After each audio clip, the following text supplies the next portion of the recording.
In the year 1822, in the fields of Maryland, a baby girl was born into slavery.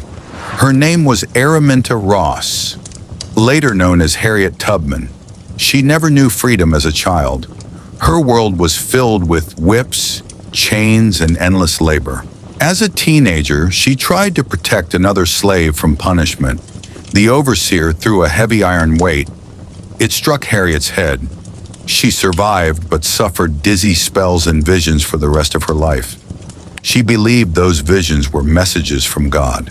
In 1849, Harriet heard rumors that she would be sold deeper into the South. Far from her family, she decided to risk everything. One night, under the cover of darkness, she followed the North Star. Through swamps, rivers, and forests, she walked nearly 100 miles to freedom. But freedom was not enough. Harriet could not forget the faces of her family and friends left behind. She returned secretly to guide them.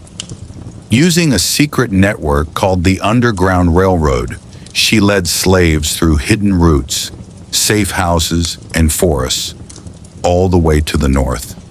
Again and again, Harriet went back.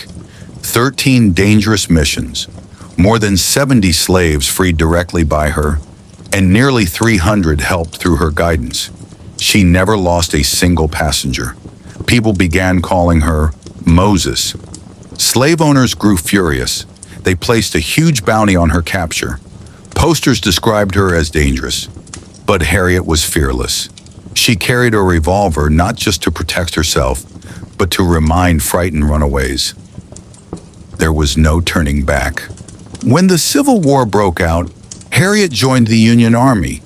She worked as a nurse, a spy, and even led a military raid that freed 700 slaves in a single night. The only woman in American history to command such an operation. After the war, Harriet dedicated her life to helping freed slaves, orphans, and the elderly. She also became a voice in the fight for women's rights. Though she could not read or write, her courage spoke louder than any book. In her old age, Harriet lived in a small home she built for those in need. She passed away in 1913, surrounded by people who owed their freedom to her bravery. Today, Harriet Tubman is remembered as one of the greatest heroes of American history, a woman born in chains who became a symbol of liberty. She proved that one person's courage can change the destiny of thousands.